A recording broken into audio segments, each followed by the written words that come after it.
Yo, what's going on, y'all? It's Combo Breaker 99. I'm back with another post-fight analysis video. All right, y'all. Reneau versus Miesha Tate. Had to come back and give y'all my thoughts on this fight for sure, man. Bear with me. I just got done getting some miles in here. Just trying to catch my breath. But, yeah, man. Miesha Tate, she made a strong return last night. Got to give her credit. She made a strong return back to the cage against Reneau as Reneau was making her exit fight. Very tough loss for Reneau. Miesha Tate went in there. She got it done in 3. She was able to stop Reneau in her last fight, but the first time she's been finished. So that's a tough loss. That was my first reaction, like, wow, that was a big wow, because not only was this Reneau's last fight, but it was the first time she's been stopped. So, that's really a tough way to go out, especially against Miesha Tate, who was out for 5 years, I picked Reneau because I thought Reneau had enough in her tank to go in there and cap it off against a fighter with octagon rust on her. But I got to give Miesha Tate credit. She looked like she hadn't missed a step. If anything, she looked more so rejuvenated than I thought she would. She definitely looked sharper and much better on her feet, and she was able to showcase the strength and back up Reneau and really just dominate all 3 rounds. So just going back and looking at the fight real quick, the first round, the one thing I noticed right away was Tate looked light on her feet. She looked a little bit more comfortable with her striking this time around. Her jab and her feints looked much more natural. She was backing Reneau up. The jab, it was stiff and effective. Reneau did crack her a few times with the right hand, so I said, okay, Reneau started to get settled in the pocket. She's going to land these right hands and move in and out and step to her side. But Miesha Tate was able to catch up with it. Miesha Tate was always coming forward, but at the same time dipping out at an angle. She was able to kind of dip like a boxer at an angle as she pumped those jabs out, which was smart. She was getting her head off the line. Basically, she was keeping her head off the line, which was smart.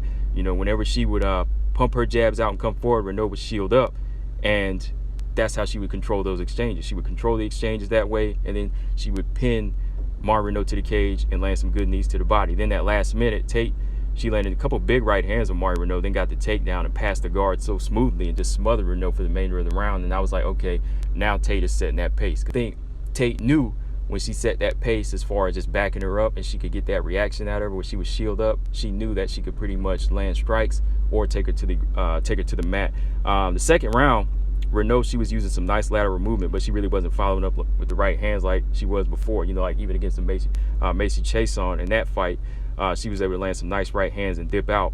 When she let it go, she would land, but Tate would jab right back and go on attack. Like when Tate would get hit, she would come back with her own shots, showing that heart like she did in the past. Then Tate, she shot in again, locked on Reneau, and picked her up and dropped her hard on her back. And in that half guard, Reneau was looking for that Kimura. I thought she was about to get that Kimura where she was trying to lock it in off her back, but Tate was just too strong on top. Tate was in that top position, too strong, elbow in the body and just controlling Reneau's hips, so she really couldn't get any leverage, so she had to let it go.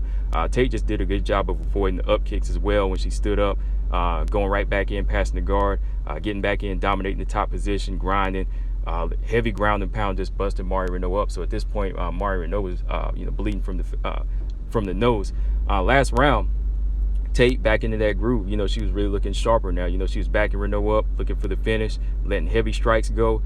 Big left hand hit Reneau, backing her up. And as she backed up, Miesha Tate went in for that level change, taking the fight back to the ground. At this point, I could tell Reneau, she was just kind of fizzling out here. She wasn't really active on her back. And as Tate got the back, she was able to shift Reneau and get on her back. She just started unloading ground and pound. And Reneau just kind of turned over and shielded up and balled up a little bit. So finally, Mark Smith, he stopped it. He just stopped it. So I was like, wow. I was really like, wow, because I never seen Reneau in this type of position before. I've seen her hurt before, but I always see her bounce back or, go on the back foot. And, she knew how to survive. But this time around, it was just like when she got hit with that hard left hand and she went on the retreat, I was like, wow, she really is hurt here. She looked different. She really looked different. And it's crazy. I just feel like Reneau, her fire wasn't there anymore like it was in her last fight. And you can factor in that Tate was looking to make a big statement. So if your fire is not there and your opponent is trying to make a big statement, that'll spell danger for you. So that was spelling danger for Reneau. So it truly was like a passing on. It was like a passing on to the next. I think from here, Reneau, even though she wanted to finish strong for her last fight, she knew it was like her last fight. So it's really hard to rise up for certain things like that. Like your last day on the job. Do you really want to work on your last day of the job? I mean, you want to make that statement, especially in combat sports. Is different, right? In combat sports, it's different. Like, you want to go out with the bang and kind of set up your legacy sometimes, but you can kind of see it that way too. Like it might be like the last day of the job, so you don't really want to come and put on your A game, or you don't really feel that focus. So sometimes it just works out like that. I mean, shout out to Marion Reneau, though. She's had a good, solid career. She's fought the best. She's shown how tough she was throughout her prime of her career. She's never been stopped. She's shown how tough she was. She's faced the best, had good wins. She's finished with a record of 9-8 now. But yeah, I think, that's very impressive, inspiring that she started MMA at the age of 36. 36, that's big. And then going into the age of 44, she just really inspired, a lot of people, not just women, but other men too, that, want to do things that people are telling them that, they can't do that at their age no more. But, she went in there with a lot of experience, and, a good mindset, going in at 36, that is it can be a dangerous thing, but at the same time, you're much stronger mentally, and you're much more seasoned than you are at like 25. So I thought that was an inspiring thing for Marion Reneau to do, just for a lot of people out there, not just combat sports, like I said. But yeah, man, Tate, on the other hand, she looked fresh. She looked a lot more smoother than she did 5 years ago. She looked fluid on her feet with her striking.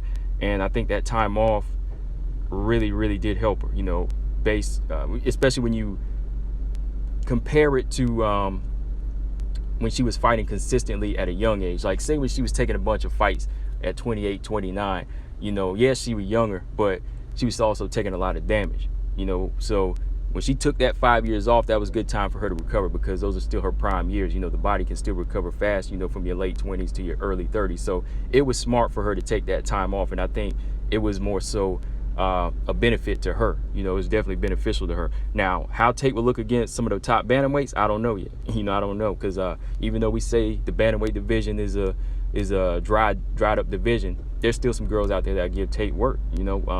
The Chasons, the Aldanas. We just need to see what else she can do from here. I'm sure she probably wants to fight one more time this year. So if I had to match Miesha Tate up with anybody, maybe the loser of Aspen Ladd versus Macy Chason, which that fight takes place next Saturday, or this Saturday coming, or Ketlin Vieira or Yana Kunaskai. How about those fights? I like those fights. What do y'all think, guys? But yeah, man, shout out to Marion Reneau. This is pretty much the last time I'll be doing a post-fight analysis for, her fights, because this was her last fight. So, wishing her the best. And yeah, again, like I say, much respect to her for fighting this long in the game. Combo Breaker 99, I'm out. Subscribe. Peace.